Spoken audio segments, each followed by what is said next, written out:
from another planet? Is Janet from another planet? Is Janet from another planet? Is Janet from another planet? Is Janet from another planet? Is Janet from another planet? Is Janet from another planet? Is Janet from another planet? Is Janet from another planet? Is Janet from another planet? We live in a complicated world, and I believe we, the people, have the right to know what's happening in our towns, cities, and states. The mainstream media does not have our best interest at heart, and I want to share some information from around our great nation so we can fight back by being informed. Join me each week as we go after hours and get behind the scenes to uncover the truth.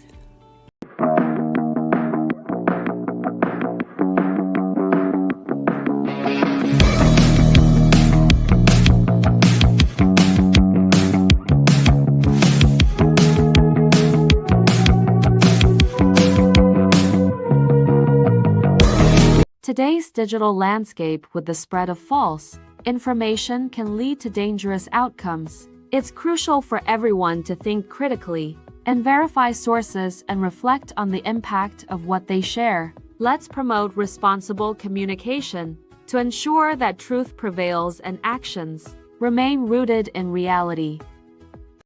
The opinions you're about to hear on this show are strictly those of the panel.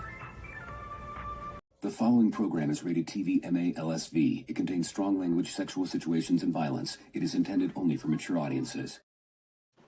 Well, hello everyone. Thank you for joining us tonight on X and Rumble and YouTube.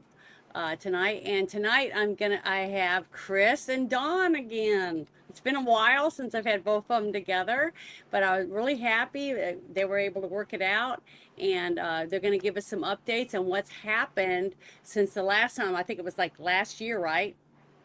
I think last summer. Year. Yeah, that I had you both on here talking about what you guys were working on with supplements and different things, and you were about to go and do some stuff in Congress and talk about a bunch of stuff. So I want to get updated. You don't have to talk about anything you aren't allowed to, which is fine. Just give us information about. I'm just going to hand you over to the show basically and let you two talk about the different things that you guys have done together, what you've done separately, what goals you've reached, and where you plan on going. And if anything happens, I'll just butt in and ask questions. How's that? But thank you, Dawn. I really appreciate you hanging out with us tonight. It's nice to hear your voice again. Is she there? Can she hear me? I don't know if she can hear me. She turned her mic on and off. Okay, well, she'll be right back, but you go ahead and get started, Christopher, and give us an update on so far on what stuff you guys were talking about, because it wasn't that long ago that you were able to give us a tiny bit about what was going on when you went to Congress. So I'll shut up and let you go for it. Well, they're having more hearings right now. They got Peter Daszak in, and he basically what they brought him in for is over a DHS cover-up, because we were investigating him concerning COVID. So he was in China. He was coming over. He had been in Wuhan talking to them and doing his thing, and he was going to come over and home. And we detained him, and then DHS came in and said that we had to let him go. And it was kind of in the middle of an investigation, but I'll add on that note that that's the part of all this that Senator Paul is working on. Senator Johnson is working on that, but he's working on a lot of other things. And more came out today about what was going on with the FBI and the cover-ups and the censoring and all of those things. So basically, there was a shadow government running, and it was the FBI that was doing it. Now, Chris Wray came and testified a lot. He had to know that was going on. He had to. So they're getting close to the place where they can start asking, all right, well, who told you to do it?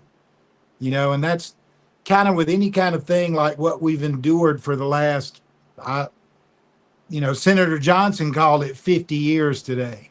He said we've been in a revolution for 50 years, and Trump is really running a counter revolution. And what we're doing is we're trying to get to the top of the people who were behind the revolution, because they've embedded themselves in the government. And, I think sadly, we just have near about 100 days to the midterms. If Republicans aren't out there voting, and I'm talking about straight being serious voting, and if you're not looking into your candidates and making sure that they're behind the same things you are, we could end up in a really bad place. If the Democrats take the House, what they're going to do is they're going to end the filibuster, which means they can get anything they want through Congress without discussing it or the votes or any of that. That's why the Republicans never did it, because it's a stopgap in the function of our government. So Can I that, ask you a question about that? yeah, That's one thing I wanted to ask before and I forgot, but I'm going to do it right now. Okay, if let's say that the Democrats do end up winning, I don't know why anyone would vote for a Democrat, honestly. I really don't, if that has any common sense. But let's say they win because there's still cheating going on or whatever, they get in and they pass a whole bunch of stuff and Trump won't sign it. Can they override the president and make it into a law anyways without his signature? yeah, I mean, it can happen. They have to involve the Supreme Court in that, though, and Yeah, the Senate They've has to been in the pass it. Supreme Court with a bunch of liberals to do those things, right? Yeah, but the Supreme Court has to get involved. Those are all legal issues. I'll answer your question, though. There's an answer for what you asked. What there are U.S. representatives out of New York. Prime example. 50% of New York votes communist. So that's how they get in. It's those areas, the sanctuary cities, the areas where they caught somebody else with illegal votes in their system that go back to the 2020 election. They found a bunch of them in Georgia, like 38,000 of them in Georgia recently. So Yeah. things are moving forward fast enough to make it to the midterms. I don't know. And if we lose any of the control we have in the three branches of government right now, it's highly likely that, I don't want to say point of no return. I think that's, dismal. I have a more popular hope. I got hope. I Yeah, believe I've that. got hope, but it's very small right now Well, because of what happens is you have Yeah. moderates. Moderates are the ones who swing their votes. The people that you hear arguing how great Republicans are, and the people you hear arguing about how great Democrats are, they make up, somewhere around 28% of the whole mass of each one represents 28%. But then the rest of that, the 45%, 44%, that represents the moderates.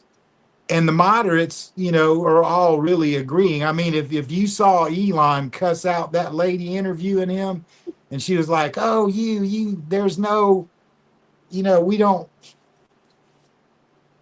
It's he gave somebody hell today, Yeah. and then he had his lawyers make sure that they wouldn't be able to remove it from the interview, and it's going viral now. And he really got on the media.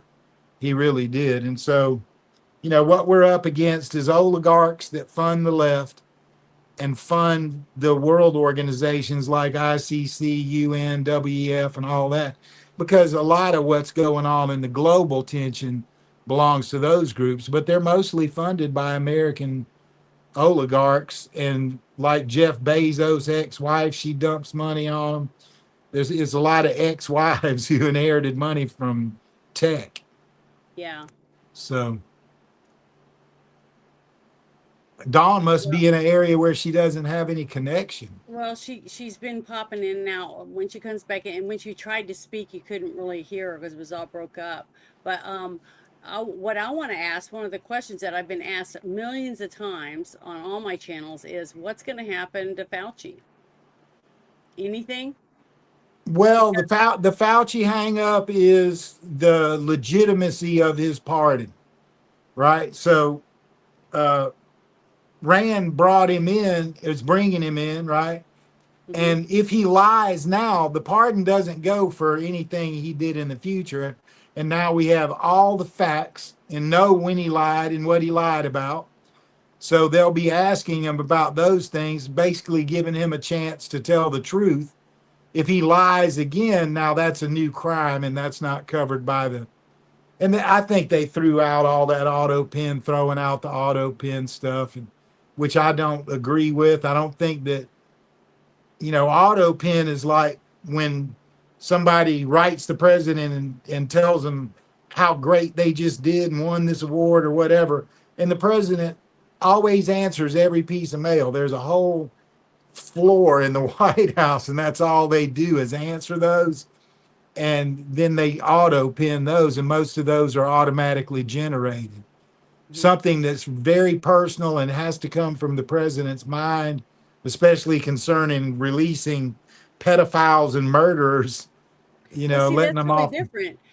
I honestly, as an American citizen, think that if somebody's going to be released from prison or something like that it's going through court, they should be signed not by an auto pen. They should be signed. Yeah, right. Yeah, everybody agrees with that. But now, if you're gonna write a personal letter to somebody, like somebody wrote in and said, hey, I want to blah blah blah or whatever, thank you so much for this or that, and they have a stamp or whatever, that I would understand that if I got a letter that had a stamp on it, that you could tell wasn't a handwritten thing, okay, I wouldn't be, oh my God, look at, I got a stamp. I wouldn't do that. I got a letter from the president's office. That's all that matters to me, and any other kid or whatever.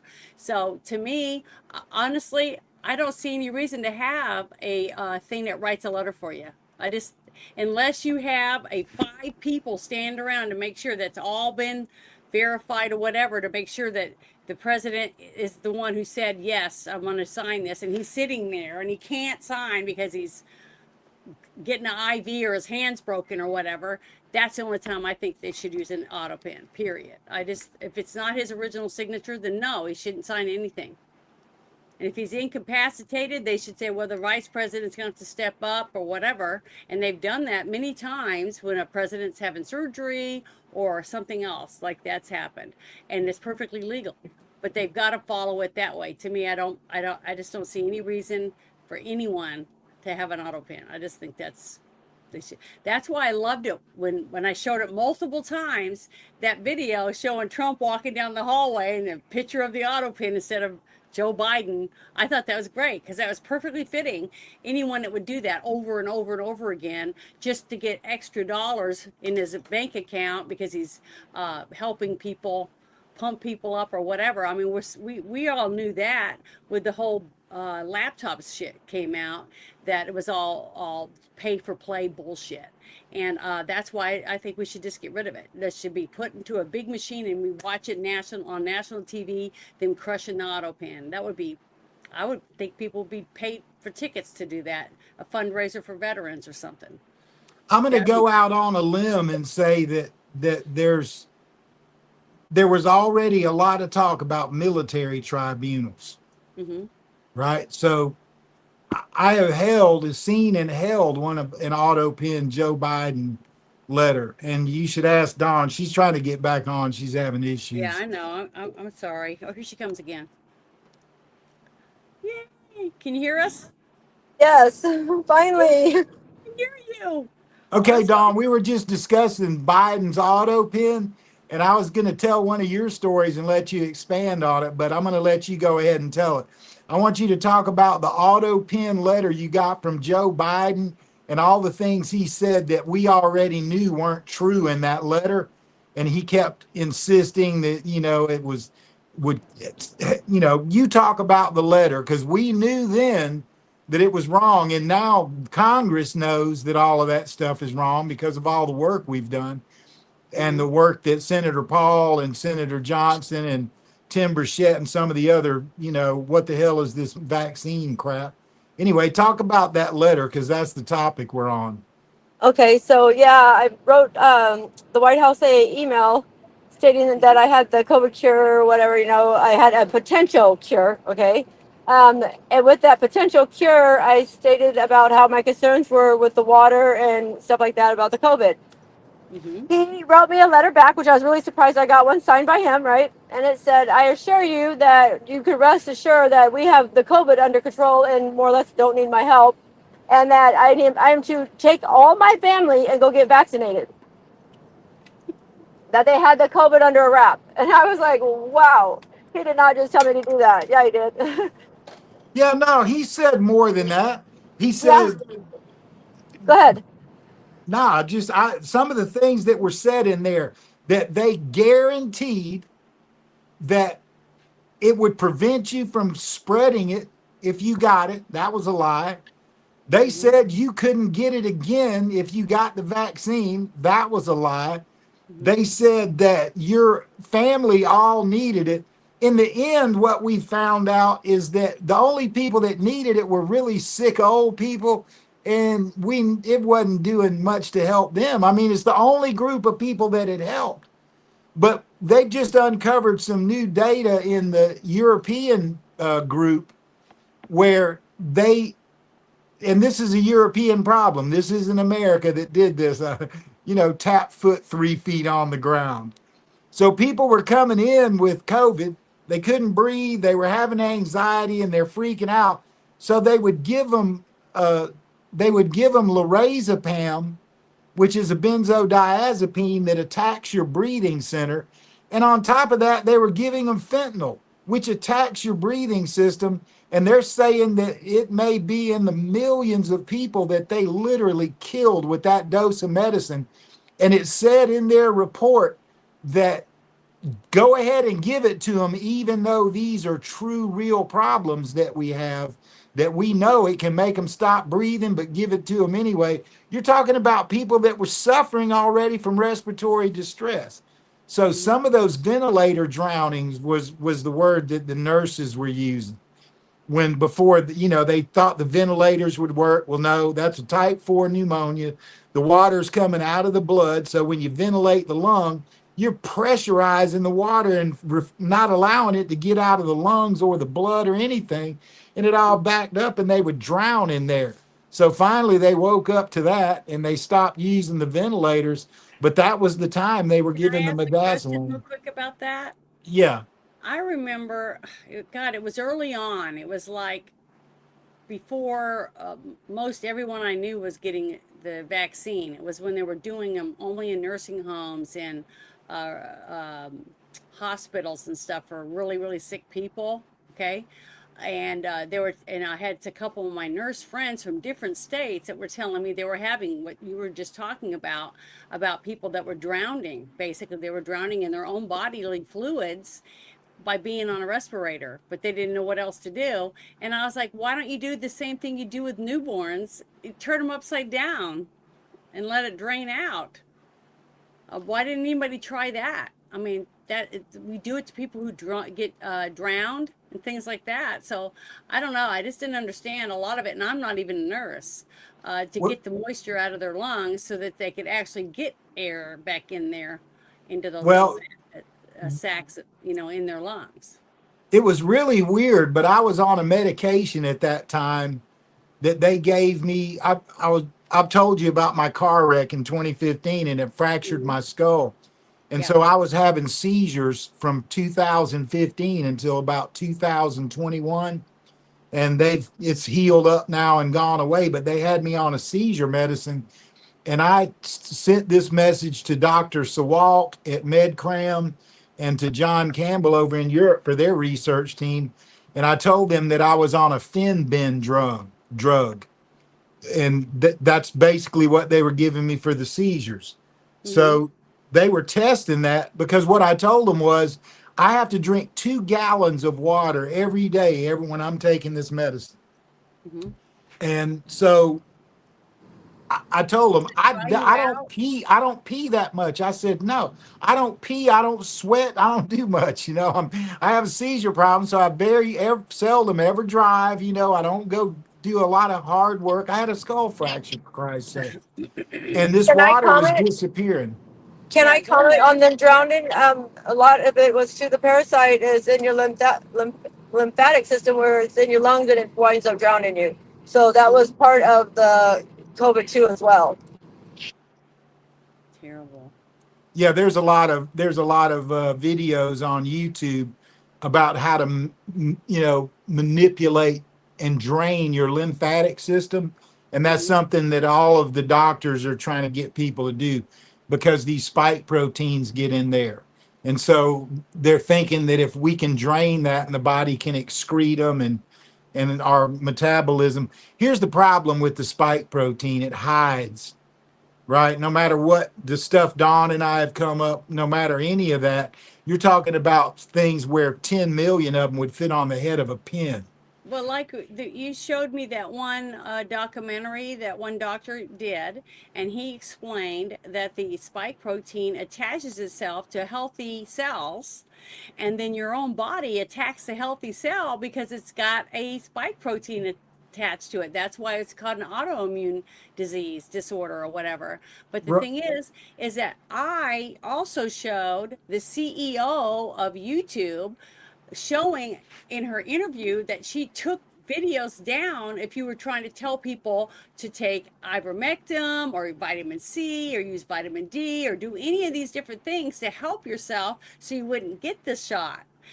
She took all that down. That's one reason why the first stuff that we did, everything I got in trouble for, and I'd be taken out for 2 weeks, because she did not want anybody sharing anything if it didn't say get the jab, get the jab, get the jab, that's all she wanted. And she's no longer alive today to see what's gone on, but I understand that now. We're seeing more and more of that. And Google, that video that I played for the young man that came out and said that Google was suppressing stuff, and that they were using a special algorithms to keep certain things up. And even if it was truthful, factual information, they would suppress it if it wasn't what they felt was the right thing. So we've got to get all this done and stuff. And he was testifying to the Senate and stuff in Texas, in the state of Texas. So there's lots and lots of stuff coming out. But the thing is, with groups like the one we're on, one of the channels that we're on right now, it's just hard to share truthful, factual information. I mean, I did the one on one of our shows that we talked about. I had the Surgeon General of Florida. I had a video off a Tucker show, and he was talking about how he wasn't going to let anyone under a certain age get the vaccine in the state of Florida because we wanted to see if it altered their DNA and all that stuff. And they took me down for medical misinformation. And I'm like, it's the Surgeon General of Florida, for Christ's sake, So all of this stuff is just utter chaos. And it wasn't because people weren't trying to share facts. It was because the media and other organizations like that were cutting you off at the knees and not letting you share it. Even with your own family and friends, they would do anything they could to stop you from being able to get factual information. I mean, Dawn talked about when she went personally to the doctor and was telling them about, well, I want to see it under the microscope and all that. And they were saying, no, she's crazy. We got to hide her out because she's opening her eyes and she might get other people to follow her. It was psycho. Let me give you the current thing they're doing, okay? You guys know And what? let me give you the current. Yeah, let Dawn say something. I have a lady that sat next to me that's a nurse, right? And she was told by the head of the director of the hospital that if they weren't to lie, that their funding would be cut off. If they weren't to go in there and tell them what they wanted them to tell them, And that's out of Colorado, right? So that was out of a hospital in Colorado that their director said if they didn't say what they wanted them to say, that their funding would be yanked from them and they wouldn't get their funding. Mm-hmm. Yep. That's Yeah, certainly. so there's currently, all right, the FBI was behind that, right? Now, I sent that thing to Dr. Campbell about Finben and Dr. Angus Dalgleish. They were Mhm. treating people and they were giving them ivermectin. So they added fenbendazole to it, and they were only doing it for their sickest patients.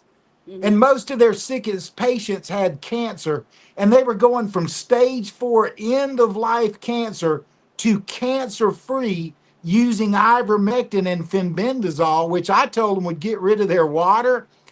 Now they're suppressing that. It's a cure for like 8, 10 different kind of cancers, and they're refusing to allow this information to be made public. I Yeah, mean, and we and can talk about it. there was a video that came out. Joe Rogan was talking about how ivermectin was helping people with cancer, okay, on his show. Now, because he's Joe Rogan, he was allowed to talk about it. But then you had Mel Gibson that came out, and he was in an interview, and he said he had 4 friends. One of them, I remember one of the persons he said had stage 4 cancer. And he said they started taking ivermectin and something else. The other thing that, Fenbendazole. yeah, right, Fenbendazole. Yeah. that all of a sudden he was cancer free within 4 months or something. So the thing is, when you have so many people, and guess what though, if these people were suppressed and not able to even get it out there, even those small amount of people that got to see these interviews, how many more people would have died? You see what I mean? So the fact that we even had anybody able to speak about anything on any platform Right. to help other people get the information, I don't know how many more people we would have lost. But I can tell you right now, almost every person that I know that personally that took the stuff and booster stuff are not healthy. And you know, Janet, what's crazy is this: is I actually went out and did a patent that's pending for the Tulsi tea, right? Yeah. And when I put that out there on blast, right, and I was giving it out to everybody just for free, right, just to help society and humanity, and they actually took the actual herb out of the tea and removed it off the shelf, right? They took that tea, that herb, and put a different tea supplement in there, another different kind of Tulsi that doesn't work, and then put that on the shelf, and it was taken out within a month of me posting it. Okay, all right, 1 month, all right, something that actually helped everybody clean their blood in 4 minutes, all right, instead of going to Japan and paying all this money, Yeah, can right? you explain all that real quick? Remember when you and I we just had that whole thing where we just sat and talked, and you were explaining about how hard it was just to get Tulsi, like you're talking about, and that you had to contact all these different growers because they were not growing it from the original seeds anymore. Remember all that stuff you were explaining to me? Could you explain that real quick for people that are watching? Because Yeah. I thought that was very interesting. And that is a lot of work that other people probably would never even think of doing, what you decided to do. So would you explain that for us? Okay, so I think this is what you're asking me. So I went ahead and found a herb that was one kind of brand of Tulsi that actually worked, right? But it took me a long time to find that Tulsi. Then when I did find it, a lady posted it on X, and I was like, "Lady, please take that down because if you post it, they're going to take it away from us, and then a lot of people are not going to be able to have that to get better." She argued with me, and then all of a sudden, 17 of those farms were raided. Okay, with the white coats or whatever, we raided those farms because you have to, with that Tulsi, you have to have a number with it, right? So you have to Yeah. put that in there with the seed because it's organic. So you have to have that number with that Tulsi. And so they weren't doing their farms right, and they closed them all down. And there's only like 2 or 3 that I know of that actually grow that Tulsi to this day, which is a very limited farms in America anyway, right? I don't know about out of the country, but in America, but they did have it in the India tea, and now they don't have it. They took it out of that tea as well. So that's kind of like where we stand with how they just yanked it out really fast. I mean, really fast. Let me tell you something that Dawn did that just came out today. This morning, I guess 1 o'clock or maybe 12 o'clock London time, because it came out of London. Yeah. But this was one of the things that me and Dawn had this thing. She would tell me something. I'd go, yeah, right. Of course, I would look into it, and then it'd end up she was right. So one of the things that she totally got right got revealed today. And it got revealed in a way of why aren't they looking into this? And it was about the blood clots in people's legs that they're taking out of autopsies. They gave all the numbers on what the percentage of people is that they're still embalming people that have these things. Now, here's something interesting. In their research, they found out that this started in 2017 and 2018. And then when they started giving the vaccines, it blew up to like where 50% in some morgues of the people were, between 39 and 65% or something was in most of them. And there were some morgues where 100% of the people had this.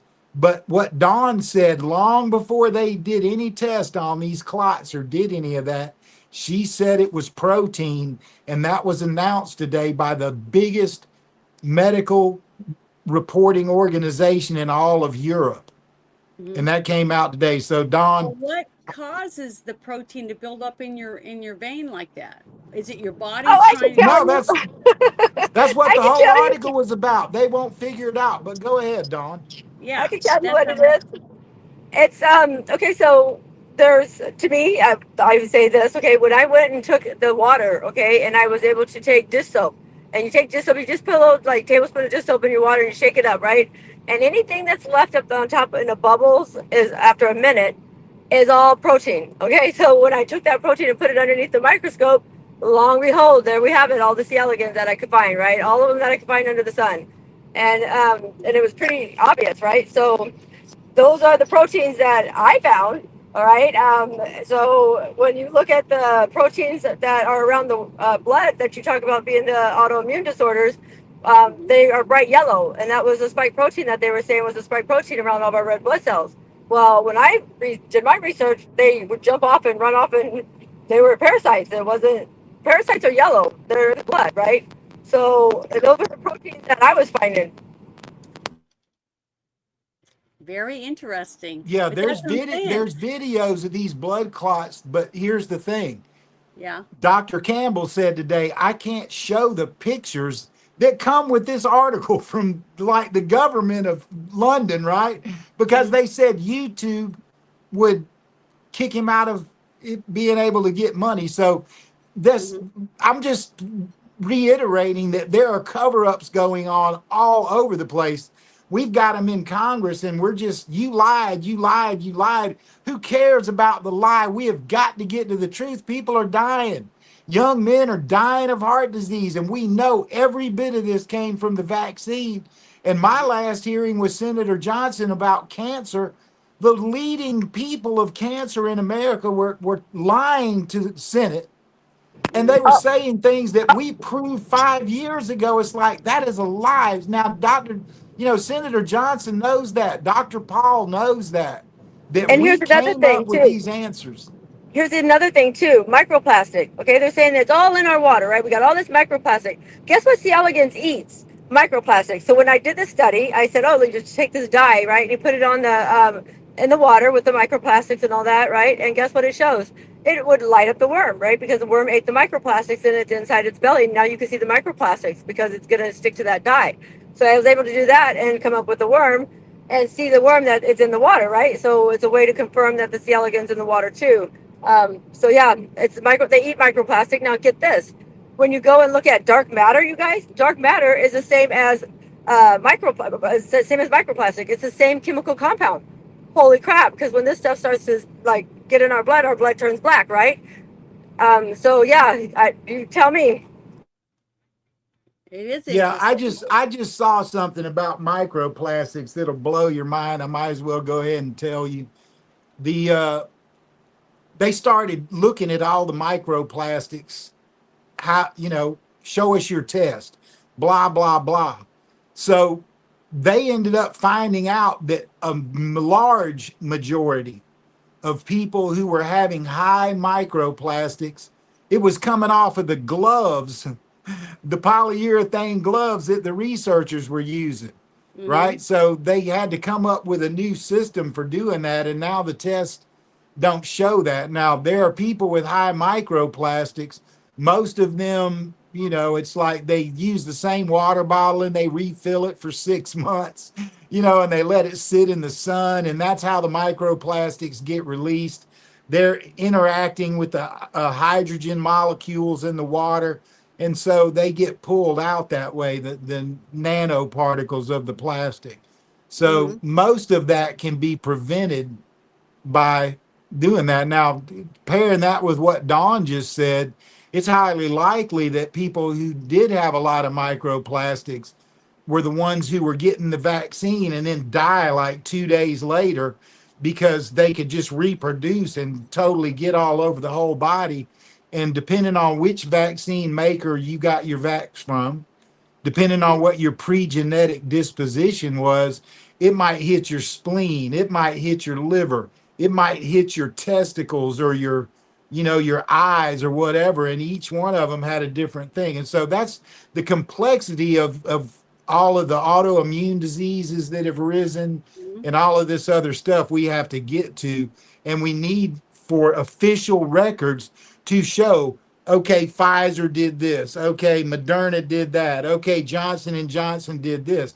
And as long as we keep arguing about they lied to us, right? They're using all the time in the Senate, all the money it takes to run those things with security and TV and blah, blah, blah. They're $30,000 an hour at least. And everybody already knows they lied. What we need is we need the truth out in all these things that Dawn and I have. And there are countless people all over YouTube at this point that have caught on to what we did, right? And another so thing too, people are yeah, trying other stuff and it works. yeah, there's other stuff that works. Hold on, I didn't mean to interrupt you, Chris. I apologize. But I was just excited to tell you guys that that's another reason why the autoimmune disorders and stuff are coming on and the cancers and stuff is because the C. elegans actually changes our genetic makeup. It could change a G to an A T to a C, right? And so it could change our genetic makeup, which then causes all these mutations, which then causes all these sicknesses, right? So that's why a lot of people are getting sick because they do change our genetic makeup. And they can also turn on our enzymes on and off. And what a powerful tool to have on the public, right? Yeah, one of the things I wanted to add really quick is when you brought up the whole thing with the microplastics, because I was reading some of the stuff on Dawn's page, which I'm going to bring up in just a minute to show people, was what popped in my head is, who do I know personally that constantly carries bottles of water and drinks them? Athletes. Tons of them. Yes, yes, there you go, girl. Yes. Young athletes that constantly drink water because their coach is always saying, stay hydrated, stay hydrated, stay hydrated. And they're constantly drinking, and they're taking them in their backpacks and in their vehicles, blah, blah, blah, on their motorcycles, on their bikes. So they're constantly drinking it. So when they got the shot and they're really healthy, but they're filled with microplastics, right? There we go. Absolutely. Yes, absolutely. All these young people just dropping like flies, and 10-year-olds, 9-year-olds. Yep. That it all makes sense because I'm telling you, I'm not seeing a lot of people that are already heavy, you know what I'm saying, and stuff like that just falling over. Now they are sickly and they're getting sicker, but they weren't the ones that you first saw, you know, falling over. It was these young people having these heart attacks and strokes and things like that are out on the field playing soccer or basketball or whatever it is. That is, when you said that, when I saw that whole thing about the microplastics, that is immediately what popped in my head, because that's common sense to tell you that the reason why the young people are being targeted is because they are the ones that are trying to stay healthy and hydrated by constantly drinking. And the only way that you can pretty much buy it at Walmart, the grocery store, at Costco, any of these places is what? Cases of bottled water in plastic. I just had to say that. I'm sorry. Go ahead. Go back. Yeah. So Dawn, let me ask you a question. In any of your research into this, have you looked like C. elegans is everywhere? We all have C. elegans, right? And then we have to look at the fact that the people that Janet just mentioned, what they died of was cytokine storm or cytokine storm, depending on how you want to say it. But if you're identifying what you just described on the way that would work, that would trigger cytokine storm, because if they had the plastic to eat, that means they could reproduce faster, and that could trigger cytokine storm because there would just be too many of antigens in the blood, which the antigen in this case would be the spike protein. So if you haven't looked into that, you should look into that and just look Okay, through. I have. I lost you guys, so but I wanted to tell you guys I did look into. I pulled it up on my webpage one time, and I actually posted it, and it was about all the people that were falling over dead with the COVID, and it was on sudden death or whatever that guy's page is. And I took all those people, and I was pulling up any of their death certificates that I could get a copy of, right? And it was actually they actually all had the same protein in their body that was in the heart. Okay, and it was a 6TB. It was a certain one, and I actually have it posted on my page that shows the connection to that being a silkworm, a fibrin and stuff that was in their body that would pin it to the worms, the parasites. Yeah, Yeah, I I'd remember really be interested to talking see the about blood that. work in some of the autopsies and know what the D dimer was doing. But that's basically what Dr. Sawalt is the one who got me to look at that. Well, that my dad, I sent it to my dad, and that was the first time it was really public stated that cytokine storm was killing him. That was my dad's thing. It's probably the last great medical thing he did before he died. That was around March or early April of 2020. Well, one And of the that was it. That was the same time we were trying to get them to stop using the ventilators, but they didn't stop using those until about May of 2020. one of the questions I wanted to ask Dawn, because it's been a while since I've gotten to really just talk to her, because she's been really busy with a lot of other things too. She has a family and a life, just like other people. Yeah. But the thing is that I wanted to ask Dawn how it felt to get to go there with Chris and talk to all these people, doctors, all these different types of doctors and scientists and stuff, and then the looks on their face when you were able, just a mom and a grandma or whatever in a kitchen with a microscope, and when you were explaining to them how you found out all these things for yourself, how did they react to you when you were getting to tell people about that? That's what I want to know. Well, first they all called me crazy, right? And it was like, Yeah, I know. That's what I'm saying. and some still to this day still call me crazy, and I get that I am a little crazy, right? But I'm not like cray, right? So, but maybe it took somebody like that to see it too. I don't know, right? I don't know, but it's a lot of people weren't seeing it, and I don't know why, but I guess because like Chris said, I took a microscope and actually looked at the blood like old school, right, Chris? I mean, Yeah, I mean, I got my introduction to it February the 8th of 2020, four? And you're like, poke your finger and get some blood on a slide. And I looked at my blood, I was like, I'll be damned, dog. I got shit in there. I might, yeah. Yeah, I was shocked. I mean, the one thing that I said way back then, and I told this to Dr. Sawalt, Dr. Campbell, my dad, Robert Redfield, who was the head of the CDC, and I was laughing. And I said, you guys have gotten so smart, you're stupid. Because it took a girl that with no education, it just was common sense. I'm going to look at my blood. I'm going to look at what I excrete. I'm going to look, and you were the one who identified all of that stuff.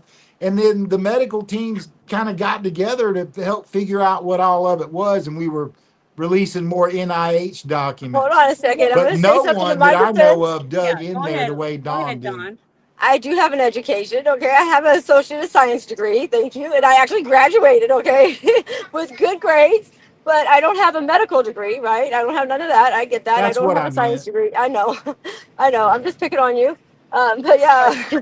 But what was interesting for me when I got to first time we got to sit and she was explaining to me the different things that she found and the details that she went to get to find the things, because she knew something was wrong and she tested her own blood and she went through her whole house getting different chemicals, different spices, different herbs, everything, and put it on the slide with her blood to see the reaction to the blood from whatever it was she was putting in there. And I just thought, oh my God, she's a genius. I mean, that's Oh, and what's but funny is I'm that's a why, hypochondriac, right? yeah, but no, but really, the thought of that was like you did it yourself. You had your own research laboratory, and instead of having all these technicians running around doing the samples, you had to do all the samples yourself by using anything you had available, trying to find out what is in there, what is in this blood, and it's causing it this. And then all of a sudden, when you started showing me on your microscope, which was genius too, buying your microscope where you could take video of it, that was, you know, I'm just saying, I would never have thought of that. Okay. And I think I'm okay smart. I don't think I'm a genius or anything, but I never would have thought of, I would have tried to prop my phone up there, or I don't know what I would have done.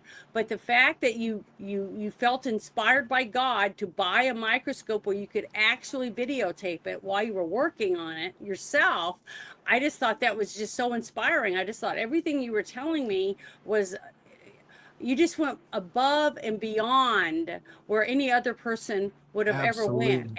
And whatever Well, I'll reason, tell you why. you, I was I'm really glad, dumb. I was really dumb before all this, okay? But you know what they messed up when they gave me the C. elegans? It changed my genes and it made me smarter, okay? And that's all I can say. All right, so they well, messed up when they put it in my genes, okay? Because then it made me smarter and it made me able to find them. That's in God, and all by God, really. I joke around and say it was the C. elegans, but my spiritual side, I didn't believe in God before all this. But 4 years mhm, ago, when I heard him speak to me, and he told me that my whole purpose of being born was to expose this, and I didn't know what this meant, and I do now, I will mhm. never doubt him ever again. Like, I can't forsake him ever again. It was very powerful, very spiritual, and very emotional for me on my spiritual side. So, and I give him all the credit because I'm really not that smart. Okay, so he guided me through all that. Don, let me say something right here on this topic because we have to be able to laugh at how some of this was. But Janet, you have no idea. We traveled from Seattle, Washington to Miami, Florida, Phoenix, Detroit, Chicago, New York, DC a few times, right? Mhm. And we're going around and she's got her microscope and we've got people volunteering, right? I mean, everybody's like, yeah, it's him. And she would show them and they'd freak out. Oh my God, I can't believe that's in my blood, blah, blah, blah. So she didn't just, I mean, what we did, it cost hundreds of thousands of dollars, I promise you. So Mhm. in all of that traveling, because it's not a girl in her microscope, it's a girl in a history of broken, shattered microscopes. And on Mhm. the God thing, one time that happened, we were in Seattle and she hunts down this dude who literally owned a company that made microscopes and he had given one to his daughter. And we're talking about an electron microscope, like $10,000, Yeah. 15 grand. So we ride over to this dude's house. How much did he charge us for it, Dawn? $500 or something? No, I think it was like $200, Chris. Like, it was really, really Yeah, cheap. I know. I was stunned when he said how much it was. I'm like, I pulled my wallet out. I'm like, here, dog. And I wanted to get out of there before he changed his But mind. do you still have that one? Yes. Okay. And here's the crazy I thing would is that never get rid of it. I would no, never I'm get rid not. That's cute you say that. I'm not. I haven't got rid of it. It's sentimental to me. And the reason why is I went out there to do two talk show hosts blood live, right? And when we Mhm. get there, they broke the microscope at the airport when they were putting it through the luggage stuff. And so I was like, oh my gosh, like what am I gonna do now, right? We looked all Mhm. over all day for a microscope, couldn't find one at all the stores, right? No store sold a microscope. And we just got online and it was just God like led us right to that microscope and we got it and I was able to do their blood and it was cute because after they saw how clean their blood was the next day, they really wasn't too interested in the herbs until after they saw their blood and they're like, okay, show me how to do this. Like, and they wanted to know everything, That's right? right. And I was That's like, right. oh, yeah, That they're was up a there pretty mixing their popular pills and guy. That yeah. was popular, guys. Well, that the good thing about that is because I don't know what it is for sure. All I know is that you might think you're crazy or whatever, but you have a way about you to be able to talk to someone on a normal level like me that doesn't understand a lot of the things that you were trying to explain, but you are so good at finding things like using rock and different things to help explain what it was that you had found and to share it with someone else who's not a scientist. Now, you could go to DC and talk to all these people and say these different things, and they would understand because they went to school for all this stuff. And you've learned it as you went along more and more and more about the technology and stuff and the verbiage for it. But when you can sit down and you're talking to your neighbor or someone from your church, or like you said, the people on the show that you tested their blood and you showed them how to clean it up using herbs and things that you found, you are able to speak to these people and get them to understand in common sense way, where they're like, I can't believe it's so hard for those people, the people in government, to understand when you can sit there and talk to people like, and they understand when they leave the conversation within a day. You see what I mean? To me, that's what's so hard. I'm struggling with it, going, why are they so oblivious to what can be laid right out in front of them and have someone demonstrate it right in front of them, and they still go, "Gah?" You know, I just don't get it. I think it's fear. I think it's fear in that they don't want to accept the fact that, you know, there could be a parasite in their blood eating them alive, right? I mean, who wants to say that one, right? Like, nobody wants to hear that, right? So I think maybe fear. You're giving them the opportunity to see it, but to see it disappear also. See, I don't understand. The second part is there. You have it available because of all the work that you've done. So the fact that they're still afraid and they're too afraid that they don't want to fix it. I mean, I just don't. A lot of them hasn't seen it. A lot of them haven't even seen it. That's what I'm saying. Why haven't they seen it? It's available. Right. It is available, and I even sent it to the COVID community. It's suppressed. You know, there's a question that was asked in the stream, and Dawn can answer this because it's a real sore subject with her.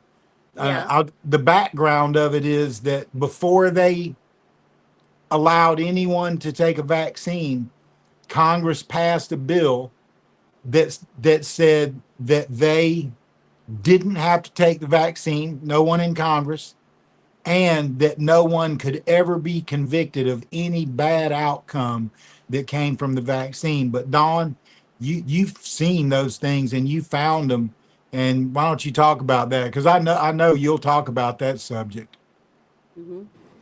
I'm lost. What do you mean?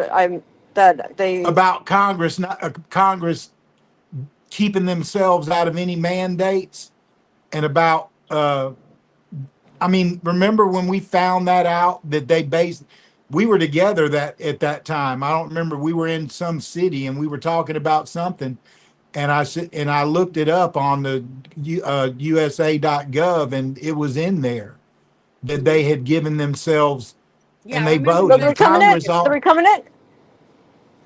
No, I'm talking about the accountability issue.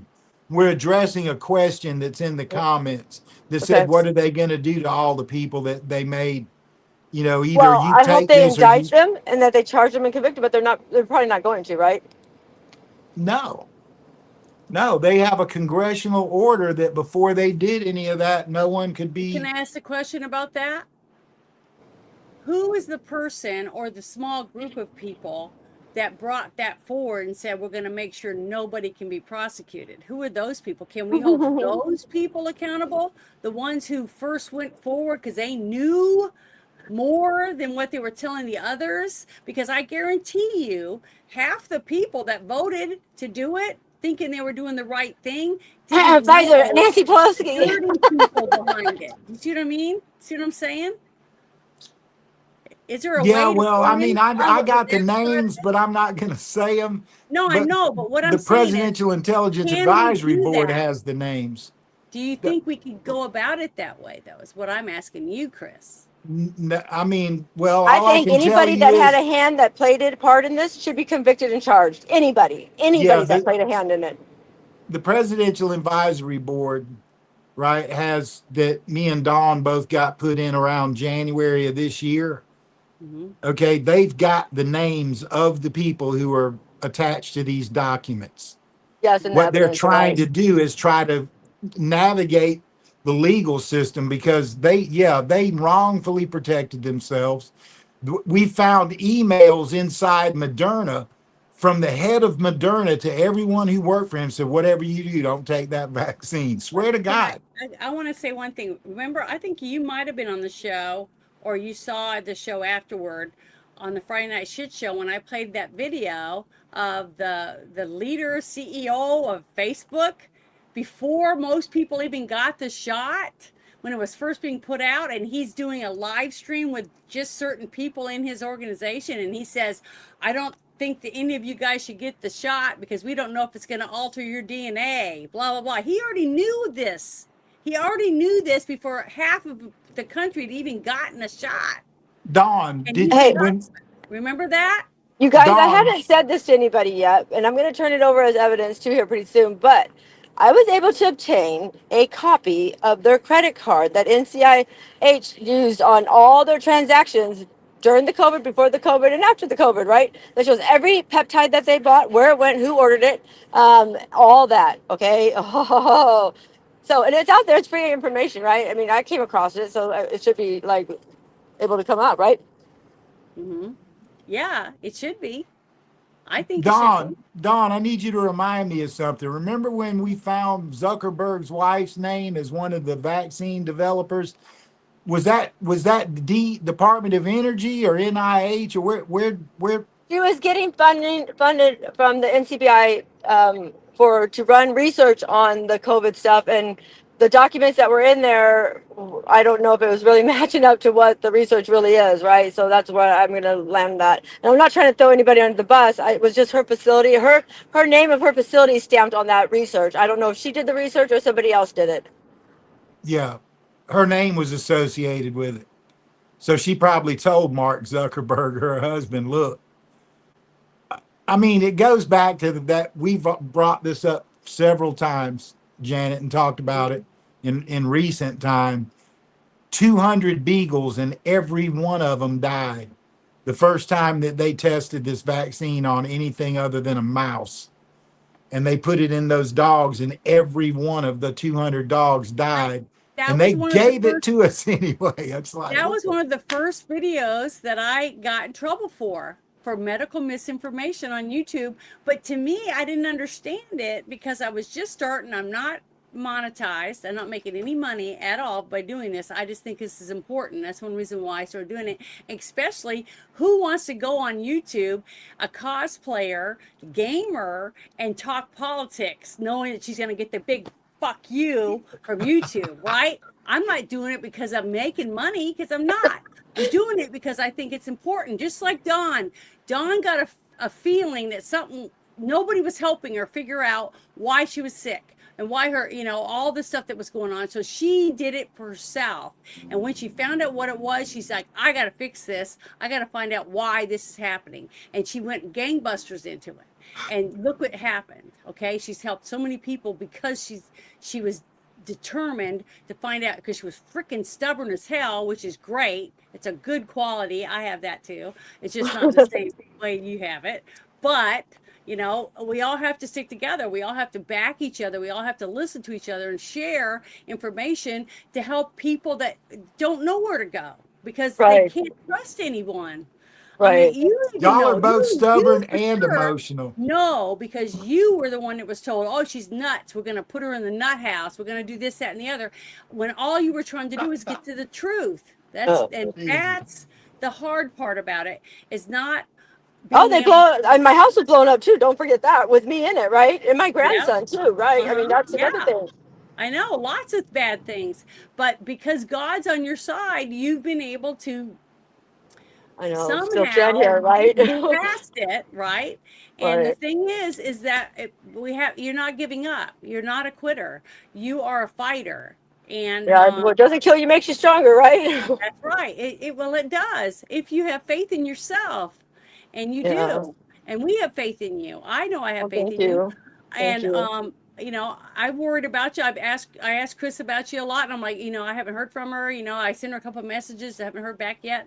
That kind of stuff, because I do care. And to see you finally getting success out of it it will pay off for you because you're going to start seeing more and more That's people right. that are going to get healthy, and you did that. Okay, so whatever happens with all the other stuff, it will hopefully will all come together and things will start being smoother for you, because there's nowhere for these people to run anymore, because millions of people now know the truth, and more are opening their eyes every day. And Janet, So you say that, and you know what's crazy is these people are having to go to Japan, which costs thousands and thousands of dollars, right, to get their blood clean. I And know.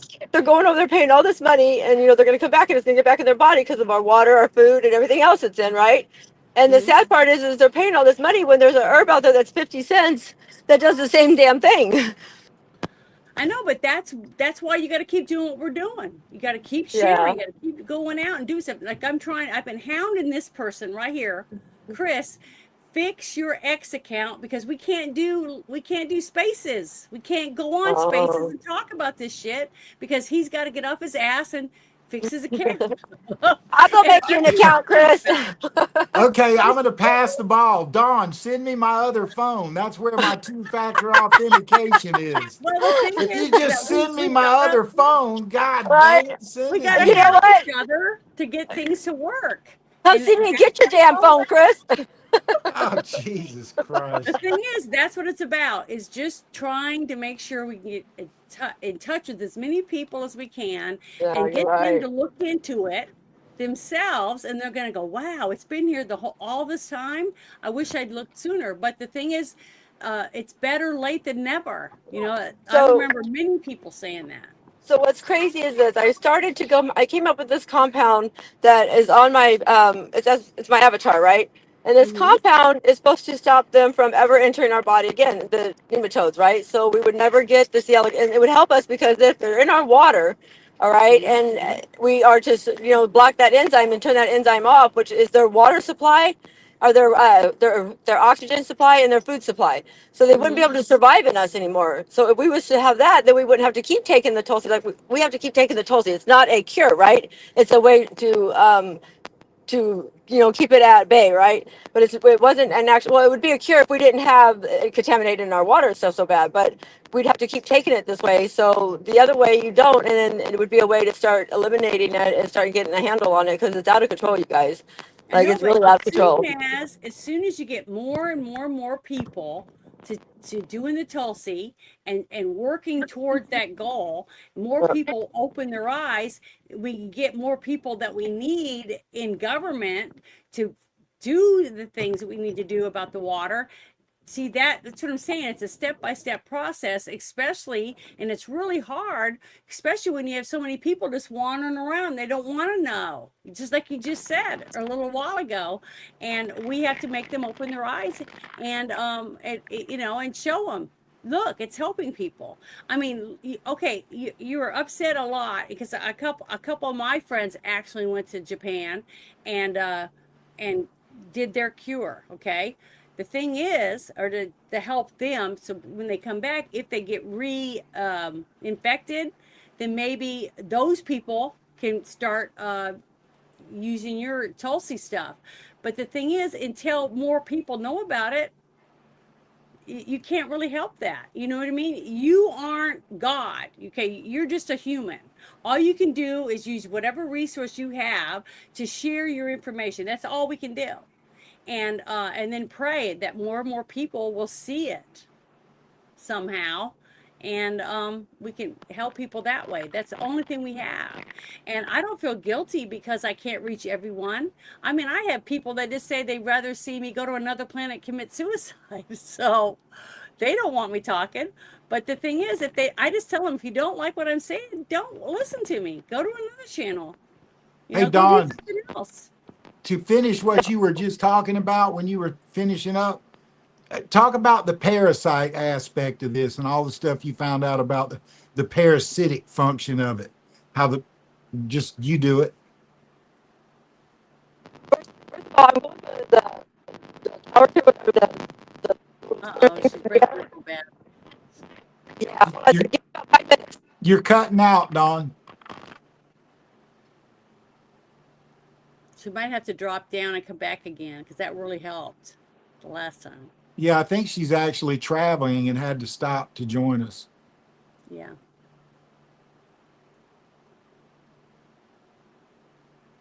Yeah, she went up to Colorado and got her granddaughter. The one that you heard talking, she's an angel. Uh-huh. Well, all children are angels. Well, this child, I swear, when I met Dawn, she was 3. She could pick up a phone and look up stuff on the internet and all. I'm like, what? I don't know, You man. would, but see, all of us would be able to do that if we had a phone when we were 3. See, that's the difference. That's the Well, difference. yeah, it's different. Kid born right now compared to us when we didn't even have what 3 channels on TV. You see what I mean? So there's a huge difference. We Well, didn't have the internet. we We didn't call the have baby, and she's 5 now, and she can converse with you like a 14-year-old. yeah. I mean, we grew up in a much She'll be different, right back. we went into a much different, much simpler time. Oh, here's a I was question. I used Right to go here. fishing at the creek. Are viruses alive? Yeah. Yeah, they're alive. They're proteins, protein chains. hmm So, but the thing is that, you know, it's been a struggle, but not just the part what we're working on with the COVID stuff, okay? But when you have problems in your life, also personal problems going on, lots of ups and downs, it makes the rest of it seem 10 times worse. Because I've gone through, well, all 3 of us have gone through emotional stuff outside of this stuff, okay? Outside in our everyday life. And that's what makes it harder, because you have to be a very strong person and stubborn as hell. Like I said, I'm a lot like my mom. I'm very stubborn. I'm bullheaded. When I get something in there, it's hard for me to say, oh, I can't, okay, and give up. Because I'm a bitch when it comes to that stuff, especially when it's stuff that we feel is very important. People we care about, or our pets, or things like that, or our jobs. And she's the same way. And we need people like that, go-getters. So okay, now you can try to explain to us. Let's see if Okay, I didn't hear the there you question go. really quick. Okay, Chris, go ahead. Yeah. what did you ask me? Oh, talk about the parasite aspect of it. And someone just asked, are viruses alive? Maybe you could explain to them what the virus is and how it alters your DNA, because that's what viruses do when they get you sick and they attack your DNA. You could explain how those DNA chains get in and out of the blood and all that stuff. I'm really proud of you. You've learned all this stuff in just maybe 3 years or whatever it's been. Mhm. And I'm amazed at what you do, and you can explain it in a way that it'll help them understand. Because viruses really aren't alive, but at the molecular level, they interact with our molecular level, and so in that sense, they are alive. Mhm. Go ahead. When okay, so I would actually like go through my bowels, okay, and rinse out my bowels and take out the parasite because I wanted to know what was in my body, right? Mhm. That was when I found my first one that was like rolled up, like looked like a dragon, okay. Mhm. And that's why they call me Dragon Slayer, right? But the parasite, as far as the parasite goes, it's not supposed to actually be in your blood. A C. elegans not supposed to be in the human blood. It's supposed to be in the ground. And so it's when I say it's in somebody's body, most people said that's impossible. Mhm. If you look at some of the research that was done, there was one person that did some research in 2018, and the scientist took the C. elegans and put them in the blood, and the C. elegans actually, they said they smashed it like vampire blood, okay? So they were actually able to feed off the red blood cells and live. Mhm. Okay, so with that being said, I now know that they can live in, or they can at least feed off the red blood cells in the human body, right? Yeah. When you said I use AI a lot, I did, and I used it because I didn't know what it meant, right? And I needed AI to explain things to me because I was uneducated. Hmm. I took a video of the worm that was around my red blood cells that was spinning it and eating it. Hmm. And they said to me, "Oh, that's from the study." They even said, "Oh, that's a study from the study of the cell division." And it's the cell in a petri dish told me, smashing the red blood cell, eating it. I said, "No, no, no. That is a video of my blood cell on a live microscope slide, and that's where it's actually a video of." Rock argued with me, telling me that that was not my live blood, that it was actually from the research. And then once she realized that it was my live blood slide, she was like, "Holy crap!" The other ones told me that was a elegant.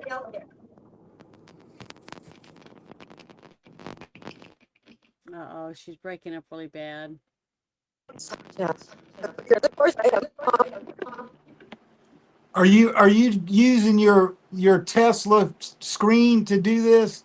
We're getting an echo. No, I'm using my cell phone. Yeah, we're getting an echo back. Okay, yeah, let me try logging out, logging back in. Okay.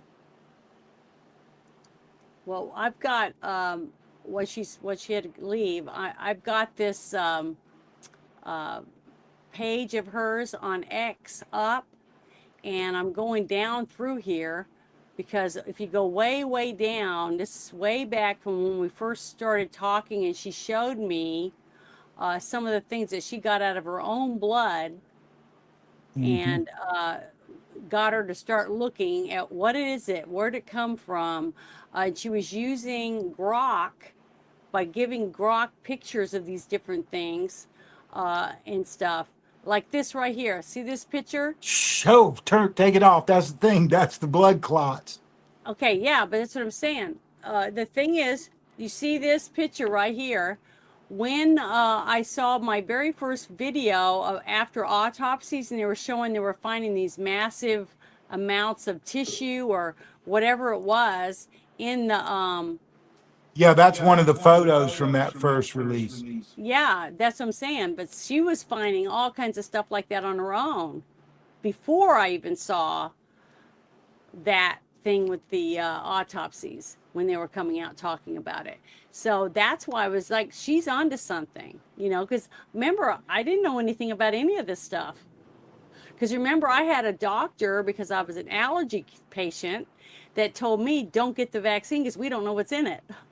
So right off the bat, I had someone that was telling me not to try it, and I didn't. And I never even used the COVID testing stuff. I didn't let them stick anything up my nose. The one time I was tested, I made them take my blood, and I was negative. So I've never had COVID, and I'm one of very few, because I've only met a very few people that never had COVID. And when you have your blood tested, they can tell whether you ever had it before, and I haven't. So I'm very lucky on that part of it, all because I had a doctor that said, I don't recommend that you do it, and to stay away from people who have been vaccinated for a certain amount of time because they're shedding, all this kind of stuff. So I just was lucky. I was a lucky person by the grace of God to be in the situation that I was in and moving to Nowhereville, to where there was nothing, hardly anything, there's hardly people or anything, there's a few people, but it's not like when I was in New Orleans. So, yeah, Dawn, I was talking about a lot of the stuff that you showed me from way back when we first started talking about when you first started finding little things in your blood, weird looking things. And when you showed me that video showing those things feeding on the red blood cells, and then those little black specks that were hiding the white blood cells to keep them from being able to come and attack them. You were showing me all that stuff was in your on your microscope. I remember all of it. Yeah, they're hijacking the white blood cells. They still are to this day. They still have the white blood cells hijacked. And what our body is fighting off is just by our own body. It's not, we don't have really an immune system at all helping us defend ourselves unless you take or release your white blood cells from being trapped. So that's another thing I noticed that it's just crazy. That's why a lot of people are coming down with cancers and stuff too. My blood was completely black when I started. It was like tar. And now it's bright pink. It's, it's red. And yeah, I have to keep taking Tulsi to keep that, but it's better than being black and being sick. You can't get out of bed and can't move and can't hold your cell phone and stuff like that and go into cancer removal, stuff like that. So it's helping me, and I can't be more grateful for that. Yeah, I want to share. Is it okay if I share your X profile so other people who might want to go to X can come to your profile and just look through all the stuff that you have, post it on your timeline and stuff? Is that okay with you? Absolutely. Okay. Well, I'm going to share that really quick in here because it's very, very informative. And if you leave a comment on her timeline asking, what is this, what is that, whatever, I guarantee that sooner or later she'll get to you and say, this is this and this is that. So she's really good about it. And most of her stuff has information on it already to explain what it is that you're looking at. So I just think she's a whirlwind of information. Janet, scroll up about three or four pictures. Okay. This is at the top. Yeah, go down a You mean little go bit. down? Oh, down. Yeah, You said up. until you see a bunch of little yellow rings. Right These? there. Right here? Yeah. Click on that. Okay. All right, watch this. Feeding time. And here's the snakes. All right, so this snake on this end Yeah, I was is talking feeding about the cell. Blood's coming out. And then here's the other end of the snake. And you can see all of them's ready to start. That's the video that Doc told me that was a sea alligator. It wasn't actually a bloodline I had. Because they're spinning it. But you can see his little Yeah, hands that's not spinning. supposed to be in your blood. It's getting- No, I know. I'm But sitting here but the waiting to thing see if he is, actually finishes when it. she was explaining a minute ago of how she had to tell them, this is my own blood, this is from my own microscope, and this is a video that I took from my own blood, they didn't want to believe her. They thought she had taken it from somewhere else. Yeah, So- we went through a lot of the naysayers. I know, and that's what I'm trying to say is that she's been showing me this kind of stuff, and Chris, since when she first, found out about us, and we were willing to listen. And I've had, I don't know how many, almost all the videos at the very beginning when we first started talking about it, they took down. Because they said, you can't talk about this, you can't do this, that's medical misinformation. I'm like, we're not saying we're doctors. Nobody is. None of us are doctors. We're just showing you what she found in her own blood, in her own home, in her own microscope, and how she's worked her way all the way to Congress by doing that. That's a huge thing. I don't know anyone else who's ever done anything like this in my lifetime.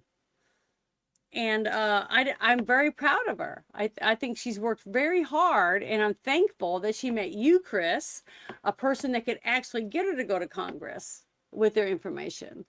So to me, it's a miracle. All of this is a miracle that she was able to do any of this stuff.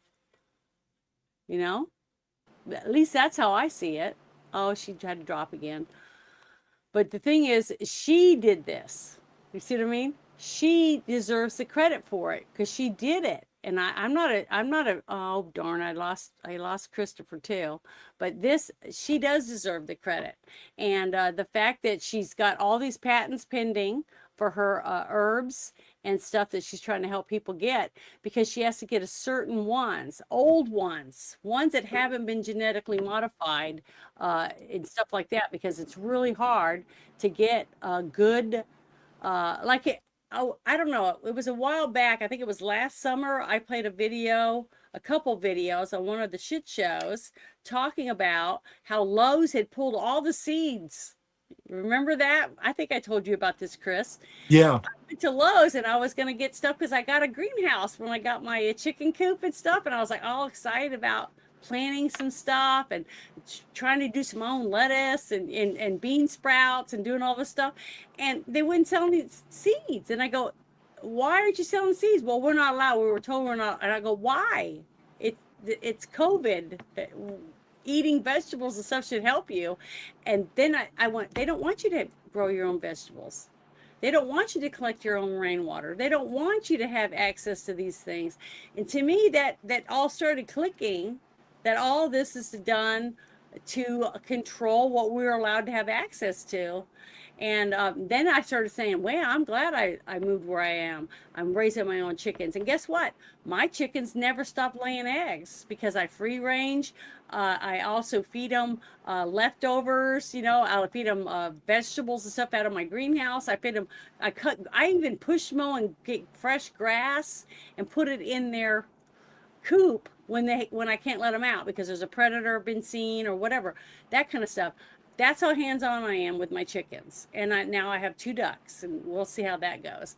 But to me, it's important that I know what I'm eating. I work out. I don't smoke. I do drink alcohol. I can't help that. I'm going to drink some wine and stuff. But I do the best I can with what's available to me to stay as healthy as I possibly can. And I tell other people, drink plenty of water, get exercise. You don't have to go, I'm not to go and press, do, arm lifts and all that stuff.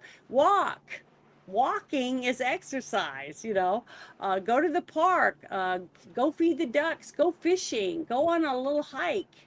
There's so many things that you can do, but do it for yourself so you feel better.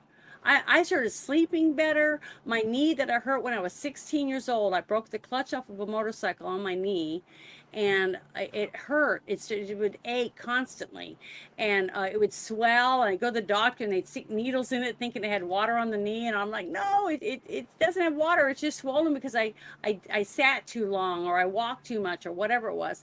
So over the years, I just wrapped it and I just didn't tell the doctor. And I just take a couple Tylenol, I was fine because I can't take ibuprofen. I'm allergic to it. So when I started doing a regular workout, doing an elliptical, not on the treadmill, an elliptical, which is like cross-country skiing, guess what? My knee stopped aching all the time. It's really weird how your own body will send the right nutrients and lubrications to your joints. All kinds of things happen when you start taking care of yourself. And that's what I started doing. And I wish more people would try it, because if you just walk every day, I just say go down the street a little bit, turn around and walk back. And then next day, try to go a little bit farther than you went the day before, and just do that every day. And guess what? You feel like you have a little more energy. You feel like you sleep a little better. I mean, you eat more, and you crave things, because when you're pregnant, you crave things, weird stuff. You might crave, some kind of candy or a certain food or whatever. Well, guess what? My doctor said, when I asked him about it, that you're craving something because it has something in it that you need, a certain vitamin or a nutrient or, antioxidants or whatever it is. So you find out what's in that, and then just start getting that. Whatever it is that's in there that you need, take it in a vitamin. I take all my supplements separate, all gel caps, or no hard pills. I don't take any hard pills. Everything is something where you can actually, your body can absorb it before you poop, because it's amazing how many vitamins you take, and they're hard, and guess what? They didn't barely even start to dissolve before it's out of your body. So you basically didn't get anything out of it. So take all of it as supplements if you can, liquid or whatever. But try different ones. Go get a blood test from your doctor and find out what you're low on. Because I didn't even realize I was low until I went and they said, you need more vitamin D. You're definitely low on vitamin D. So that was one of the things that I first started on. But you can work with your doctor. If you trust your doctor, listen to what they have to say and make sure you're truthful with them. Tell them, I have headaches, or my eyes, I can't seem to see well, or whatever it is that you have. If you don't have a good relationship with your doctor, well, guess what? You need to get another one that you trust, because you should have a doctor that you could talk to and that you feel is listening to you and helping you be healthier you. Because a doctor that does nothing but do this and write prescription for you, I don't think has your best interests at heart, honestly, for my own safety. That's what I don't do. I have a doctor that hardly ever has to give me anything because if I can't get it at the health food store, which is a supplement or a new smoothie to make or a new way to make my food, I try not to do any of that stuff. What do you do, Chris, for yourself? Well, I'm doing exactly what you're doing, and I'm pushing for it to become a part of what RFK is doing, and he's started kind of moving in that direction. And the one thing that I would say here, that you can find PhDs, doctors, and all that will talk about natural parasite cleanses, but there's orders that you have to do things in. And you can also find doctors who will talk to you about vitamins and help you understand that calcium will make more water go in your blood and potassium will take more water out, you know. And so if you take potassium and calcium at the same time, they basically counter each other out. So you learn how to take, well, I take this in the morning, I take this in the afternoon, and then the best thing to do is try to get it through your food. Now, I eat for health and do all these herbs, this stuff that Dawn and I have been working on for all these years. And I've lost 47 pounds and I exercise hours every day.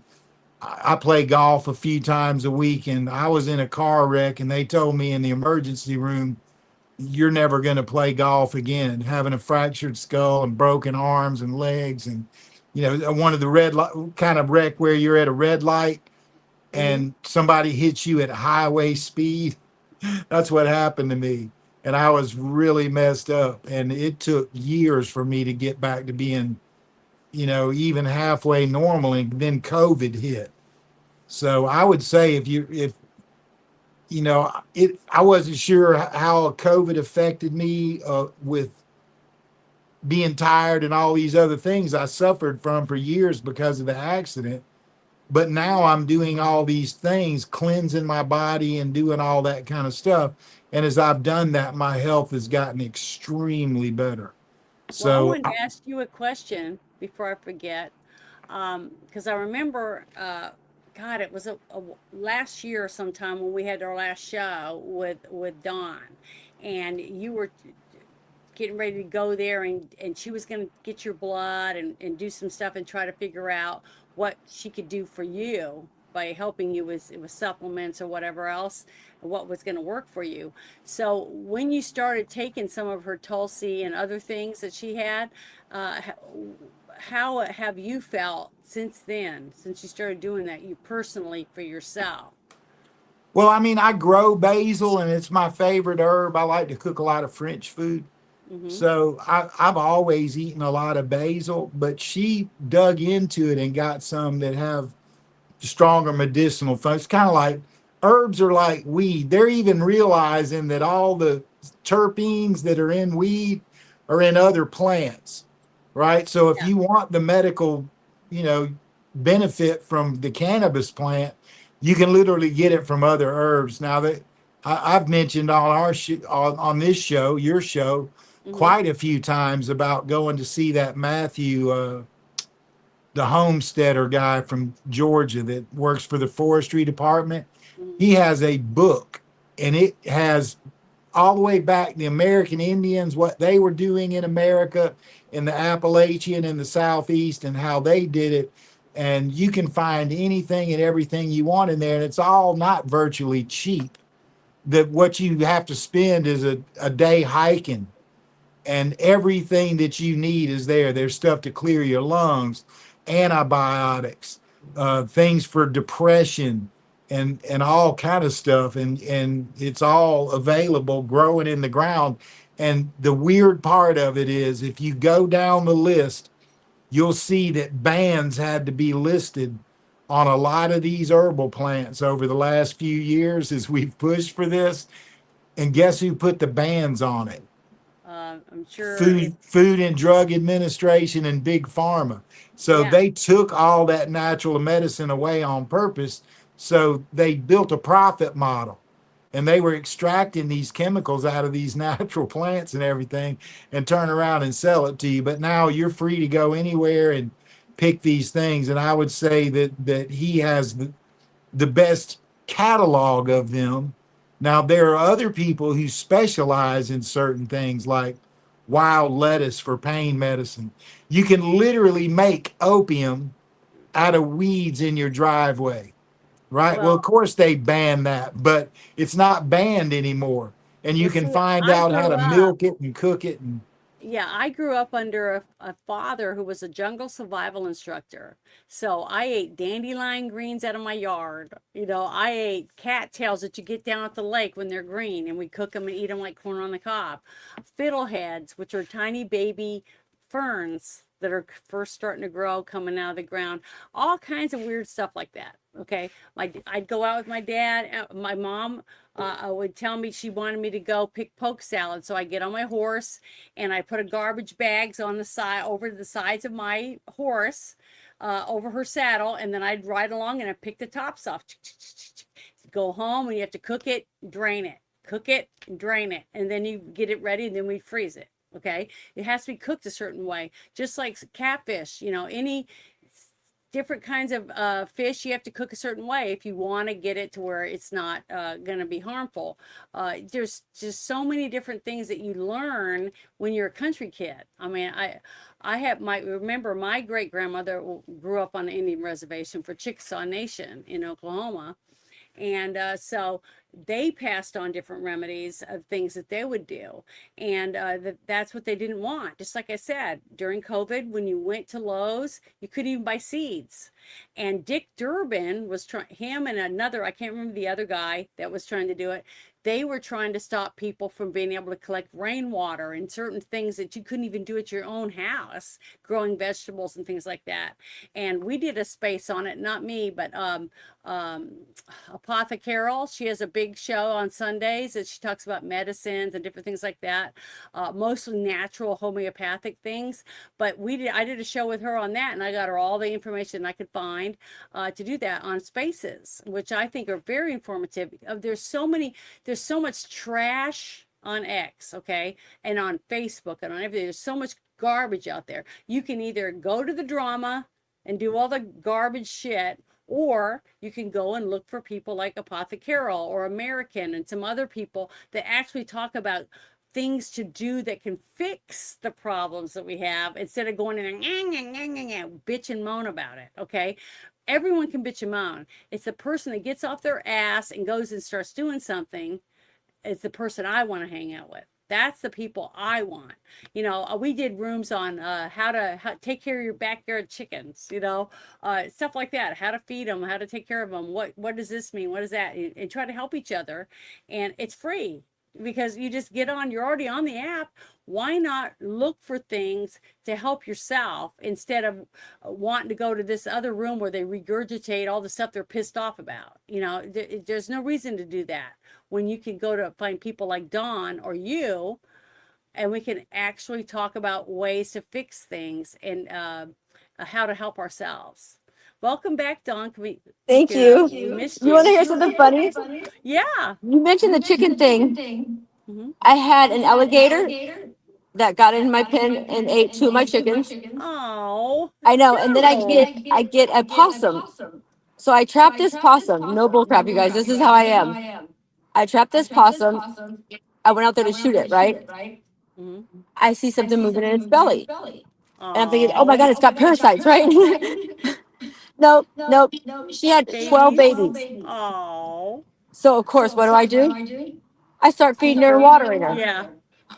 I'm like, God. And I let her go, right back under the chicken coop. I fixed it to where she can't get in the chicken coop now, but now I got another pet possum, right?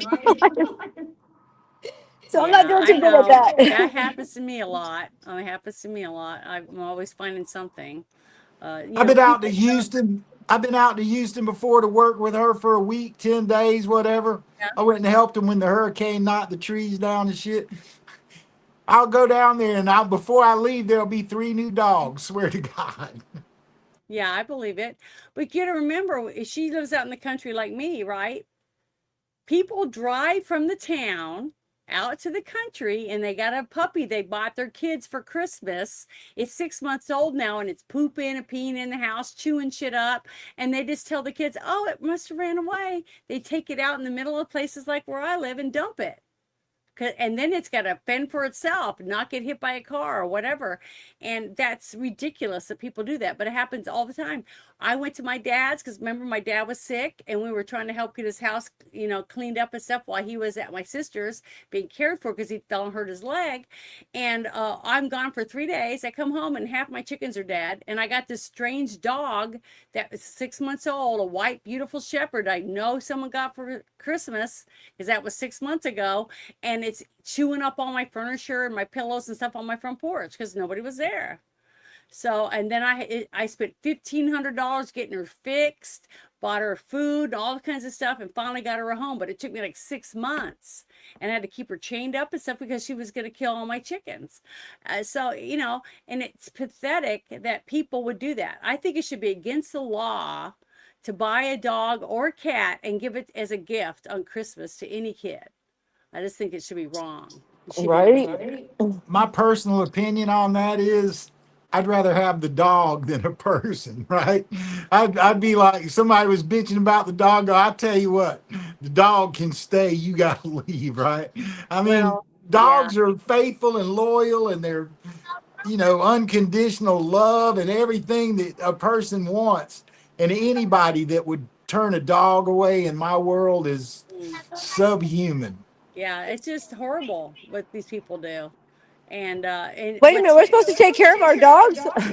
And the thing is they do this and they dump them in the country because they know that we don't all have, cameras on our mailboxes and shit, So they're going to get away with it. And I wish we could catch all of them because I just think it's horrible that you get a puppy, you don't train it or do anything to teach it not to poop and pee in your house from day one like you should to make it a good dog. But yet, as soon as it chews up anything, whatever, you just don't want to take care of it. You don't want to get it spayed or neutered, or you don't want to get it shots. So you just want to look good for Christmas, right?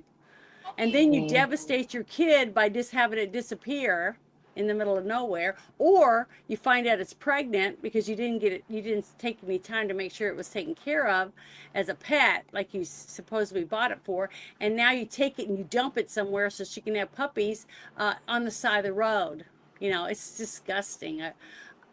It just makes me sick to my stomach that people do those things, but they do. It's a reality that we have to live with, is that. And then you have puppy mills where they raise all these animals in cages in their backyard and they sell the puppies for $300 or whatever a piece, $500, and they sell them on the internet or whatever. And it's sad and pathetic that people shouldn't be able to do that stuff. I think Jesse just brought up a good point in comments that how veterinarians worked with holistic medicine and herbs and stuff like that for years, right? So we're just catching up with people. That's very true. Well, my grandfather, he shoot horses for a living for a long time there. And, and he had a farm and he had two ponds and he moved his cows back and forth and all that stuff. But he had lots of horses and he trained horses, okay? Because my horse, which I got, was my grandpa would shoot horses and I'd go with him every summer when I was able to go and stay with him. And I would help him get his tools and do the auger and do all that cool stuff and hand him his nails for the and his file, whatever he was doing. I just loved doing it because I was a tomboy big time. And I remember he saw this colt that was following a couple of these horses around, and she was real scrawny and wormy and really nasty looking. I mean, she just was really pitiful. And he told the guy, I'll take this colt. Because he could tell the guy wasn't taking care of it and he wasn't feeding it enough and stuff. If I shoot these 3 horses for you. And the guy said, sure. So when we brought her home, because he got her for me, and he fed her a bag of that chewing tobacco. I can't remember what brand it was. He fed her that, and I was like, "Why are you feeding her? That's disgusting." He said, "Well, she's got worms." Is what he said. So he did all these different things, and he showed me how to clean her and brush her and everything, and I did all that. And then, boy, she had worms. They were really bad. But after she got the worms out, she started gaining weight. She looked good. She started looking really good, and I put a bridle on her. I started walking her and showing her, training her with my grandpa's help. Before the end of the summer, I was had her really well trained where she'd come when I called her. And I couldn't ride her because she wasn't old enough, so I had to wait a whole nother school year for her to come back the next summer and stay. And by that time, my grandpa had already broke her, so she was able to ride you were able to ride her and stuff with a saddle. So he'd already trained her and everything. So when I came back, he showed me how to do barrel racing and stuff. So I learned all this stuff, and it was just wonderful to have that. And I had just had a great, wonderful grandparents. I was very lucky to have that.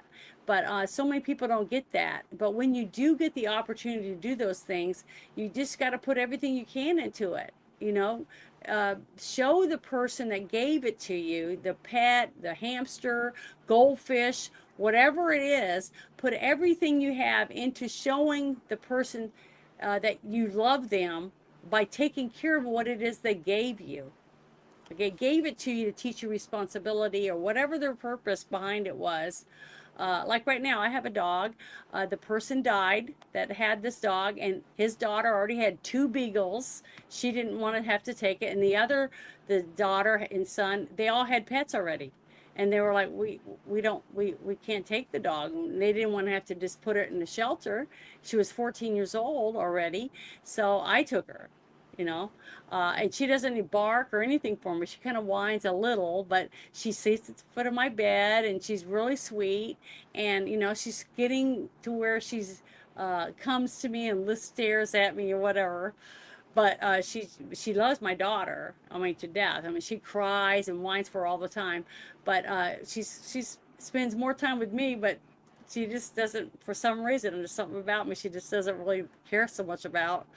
Because maybe it's because she knows I'm not going to give her chicken bones and whatever else that the other people gave her. I'm very strict about her having a good diet and all that stuff. But she'll warm up to me. I've only had her almost 6 months, I guess. It's been about 6 months. But she's a sweetheart. But it's sad that so many people just don't take care of their pets, and they get them for the wrong reasons, My father's grandfather was a blacksmith, and he owned horses. And his sister, my Aunt Marie, she's 87 now, and she still has a few horses out in Santa Fe, New Mexico. But when I was growing up, they had a little farm on Hilton Head Island. When they were before, they turned that into a resort place. It was just a bunch of farms and acreage, and she had horses down there. Once I learned how to ride them, I joined the horse club where they kept all the cavalry horses at Fort Sam Houston, and used to do all the jumps and all that kind of stuff. So there's something special about growing up around horses. Dawn, you could even talk about, she had a equine recovery center for a while. Talk about that, Dawn. Yeah, I did open a inpatient facility using horse treatment to treat dual diagnosis. Mm-hmm. And it was one of the best programs that I ever wrote and created and opened in my life. Yeah. And it was just amazing. The horses are amazing. They'll heal you. They're your mirror, they mirror you. So I was able to break through treatment a lot faster because they would tell me things about the patient that the patient would never tell me. Mm-hmm. Just like by walking it, I would tell them, go walk that horse. And if the horse was pulled away from it, then I knew that the client had anger issues. If the horse was all nudging the client, then I knew I had boundary issues, right? Mm-hmm. So it told me a lot about the client that I wouldn't get from the client in a 6-month course, right? So I'm going to get your profile again. I'm going to share it. One thing I want to say, Janet, is you mentioned something really, really important there, that your grandfather used. It was an old remedy of the tobacco. Mm-hmm. get rid of the worms. And so a lot of people have stated on COVID that tobacco nicotine was helping. Yeah, And when I put remember nicotine on everyone the was slide, talking about smoking and they didn't get sick. yep, So I don't know. I mean, I'm just saying that yeah. The thing is though, if people don't listen to other people when they say, well, I smoke and I never got it, or whatever. I don't smoke, but I didn't get it, but I wasn't anywhere. You know what I'm saying? And plus I have allergies. So what do? I wash my hands 20 times a day because I don't know if I touch my skin or if I'm going to itch from it. And when I go to the grocery store, I have to be real careful. And I have hand wipes because somebody might have lotion with sulfur on it from the Bath and Body Works, and they put their hand on the handle, or they're picking stuff up off the shelf and putting it back, and now I have it on my hand, and now my hand's all itchy, you see. So maybe that's one reason why I didn't get sick. It's because I was constantly washing my hands. I don't touch my face all the time because that's how people get sick. You touch something and then you're scratching your face, or you're poking your eye or whatever. A lot of people do a lot of these things, but depending on what's going on with you, like my sister. One of my sisters has what's that called when you get rosacea on your face? Trying to think of, there's a disease that women get. starts with a P. I can't remember the name of it right this second. This went totally blank. But she takes ivermectin for it. That's one of the things that she was prescribed, and she never got COVID. Can't remember what it's called. And I was tested for it because my grandmother had it. Was it psoriasis?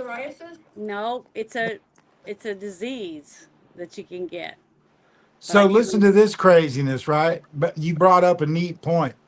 So there was this doctor, like Doctors with Borders guy, and there was this one part of Africa where scabies were epidemic. And so they treated that whole area with scabies.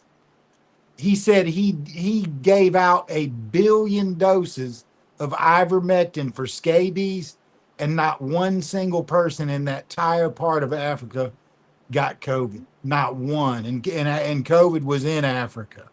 Yeah. And so, that ivermectin, it was a prophylactic. Yeah. Mm-hmm. Yeah. Just saying.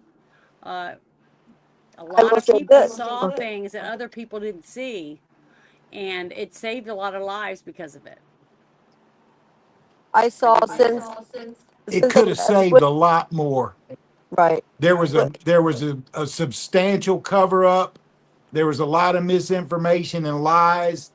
And Dawn and I could tell you an hour worth of stories of the way we've been harassed by the government.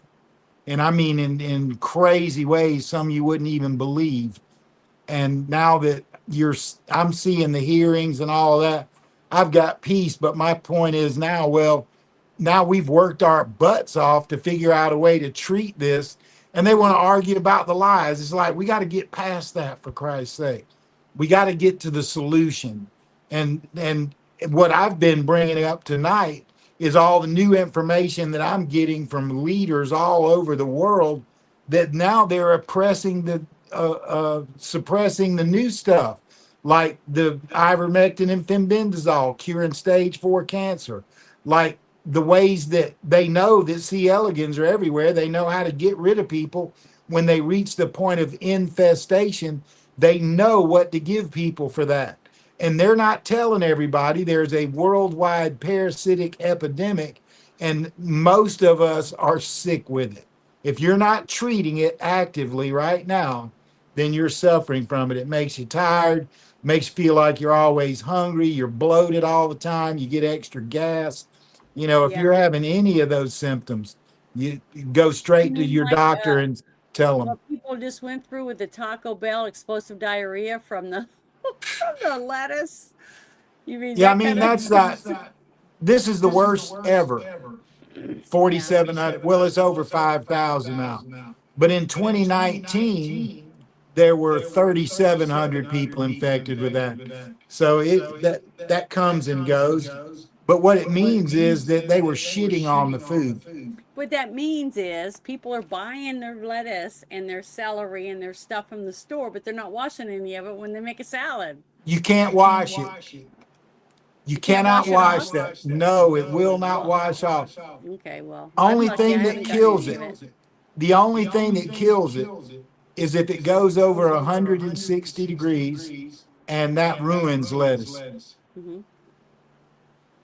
So I've been lucky. I haven't had that. I haven't had anything like that. I'm echoing again. I got to drop back out and come back in. Oh, I'm I didn't I'll hear be it. right. Yeah, it's doing it on me really bad. Okay. I'll be right back. 1 second. But the thing is that all we can do is get the information and try to share it, which is what I try to do. I try to share the links to anything that I find, you know, any interviews that I have or anything like that on the shit show. I try to share all the links because, let me remove the other one. There we go. Because I had two Chris up there. I know you Sorry said you about couldn't that. see it, but no, that's all right. That's what happens sometimes. But you know, I try to give as much information as I can. Okay, and I'm not saying I'm always right, because I'm not. All I know is that I get the information from someone. You know, like the videos that I shared. You know, like I said about all the dogs that died. And you had a person that had a camera on their shirt and they were walking through the place going, look, see, every one of them's dead. You know, they're all dead. We're going to have to get rid of them, blah, blah, blah. And every one of them were vaccinated, you know, and he tried to share that. And then the whole thing about the laptop that came out, you know, all the different stuff. And then you had when you had the Smith-Mutt Act, okay, that was, what was it, 2013 or, all I know is that it was Obama that signed it.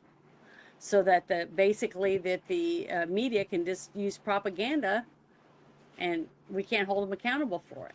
Well, for all the members that are Turn on, that over again. We need to get Trump to get rid of it. We got a Congress right now. All of our senators that won't even pass the SAVE Act. They're not going to get rid of the Smith-Mutt Act or fix it. for all the members that are here tonight, Ron Johnson, who's one of the members of the Presidential Intelligence Advisory Board, that's an elected official, gave a huge talk on how bad this problem is, and he goes into detail about the hiding of the information, what they're hiding, and what we're up against coming into this election, this midterm. And I posted that in the Friday night shit show share. Yeah. And I would suggest everybody go look at that, because it is scary. It'll make you go around and tell everybody you know to go vote. I promise you. Which one was it again in the shit show? Okay, which one was it that you just brought up?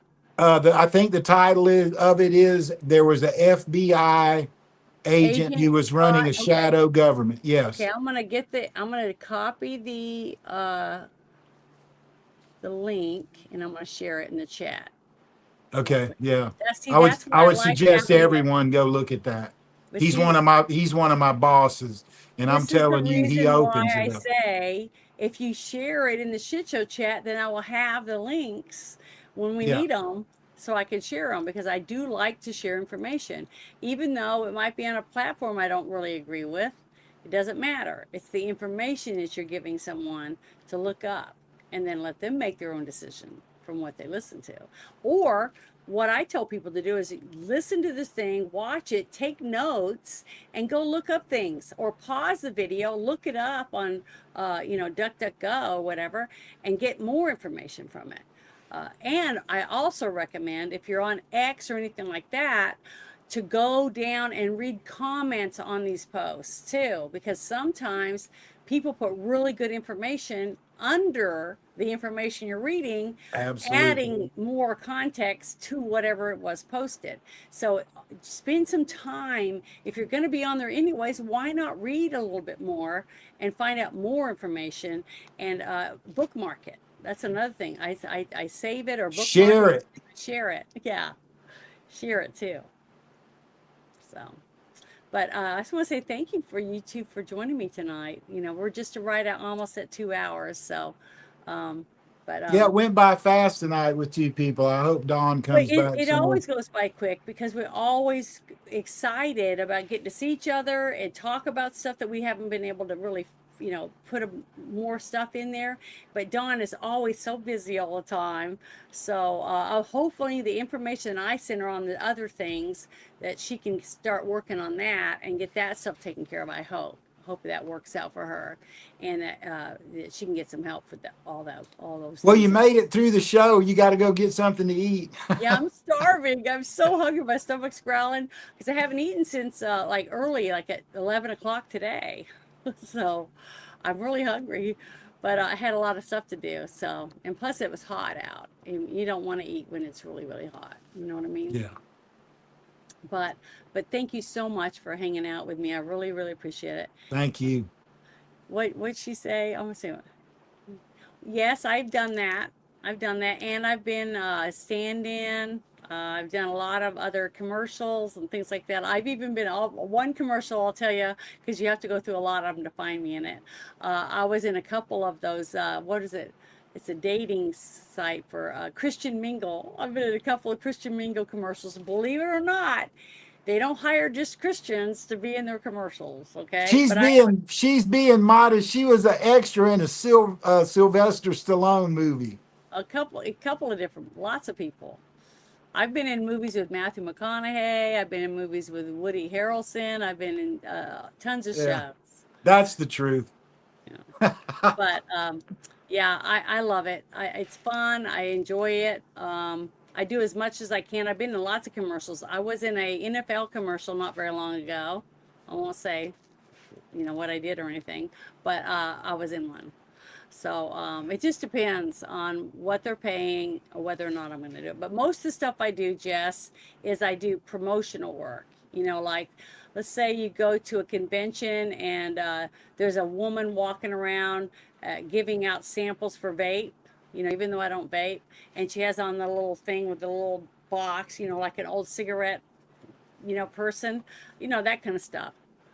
Or I'm giving out samples of like Sky vodka or stuff like that, walking around, or what's that, Sprint, doing stuff for Sprint or whatever. That's what I do. I do mostly that. That's what the kind of stuff I do for money, to make money. But yeah, it's fun, and a lot of people can do it. There's one company, it's called Big Orange Productions, and if you have a city near you, that's a good place to get a job, because you just sell for them. And if you can get on a show like this, and I know Jess does, and you talk and you're willing to sell a product for somebody, they want you. I mean, they need people like that are willing to speak to anyone, whether it's a man or a woman. And I've dressed up as Tony the Tiger and passed out boxes of cereal. I've done tons of stuff. And it's always exciting and fun, and I never find it boring. And they always seem to like what I do, so they always seem happy with me. That's why I keep getting calls. So, because I do the best I can at whatever it is I'm doing. I try to do the best I can. But this whole thing, the only reason I started doing any of this was because Bruce, his girlfriend at the time, saw one of my TikTok videos. And the first one I ever made, I'm going to do it again. Here I go. I was on elliptical, and I was walking on the elliptical in my office, and I was looking up, and I got memorabilia everywhere, my comic book characters stuff, and I have a whole thing with Wolverine. I got a giant cutout of Hugh Jackman. I got all, because I do promotional work, so I get lots of those big 6 foot tall people to stand up there and promote whatever it is I'm promoting. And I'm looking at Hugh Jackman, and I'm looking at all my Wolverine stuff, and I'm on my elliptical, and I'm like, I'm coming for you, Wolverine. I've been on a dry spell so long, I'm gonna tear your ass up. Like that. And I made a goofy video, and I put it on TikTok. Okay. And my sister was like, they thought it was so funny. So after I started doing that, someone said, hey, YouTube is doing shorts. So I started putting my shorts on YouTube. So I started doing that. And then next thing I know, Bruce contacts me and wants to interview me as Janet from Another Planet. And he asked if I wanted to do movie reviews with him. So see, one thing goes from one way to another, and you never know who you're going to meet. And I've been learning since then. I started learning how to do intros and outros and, all kinds of stuff. So Yeah, your new shorts have been really good. The ones Yeah, for the show.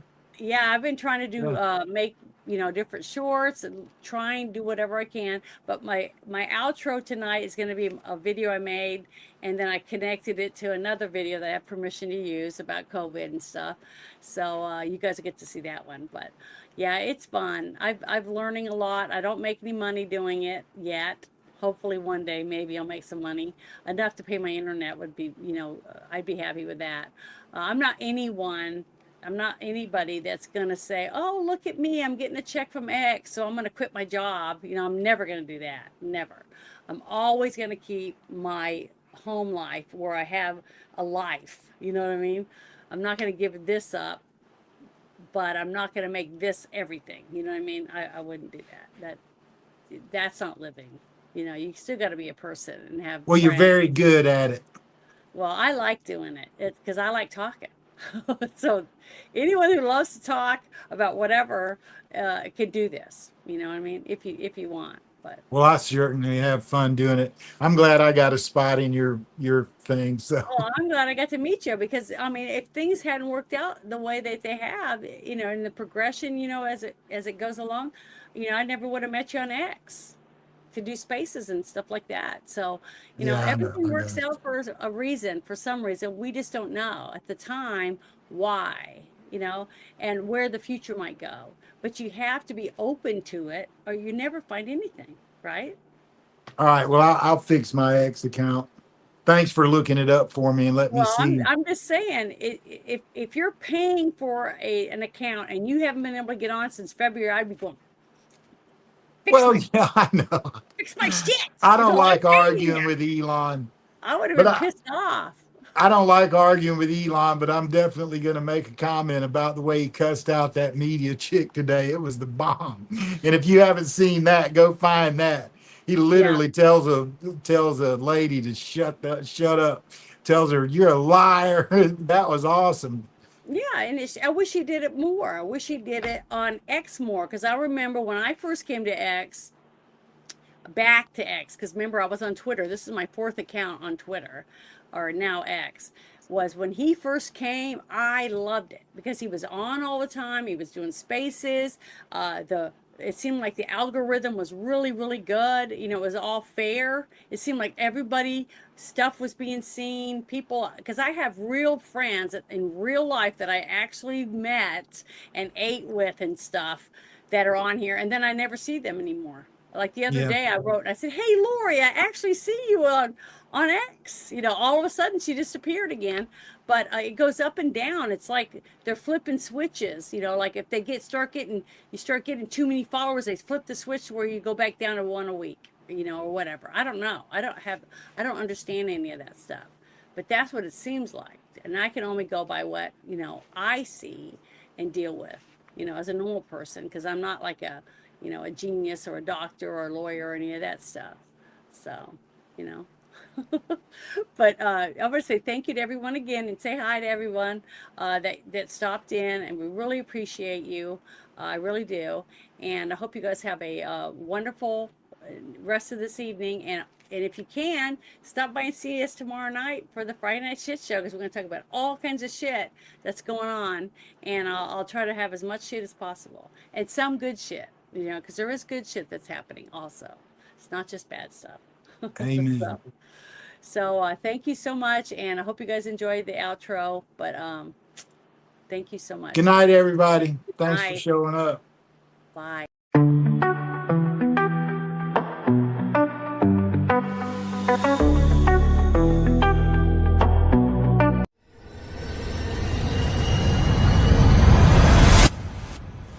American COVID-19 vaccine deaths, it ranges from about 470,000 from Pfizer alone up to 840,000 American deaths from the COVID-19 vaccines. We have to remember that that is rivaling the American soldier death toll of World War I, World War II, Vietnam, and the Iraq War combined.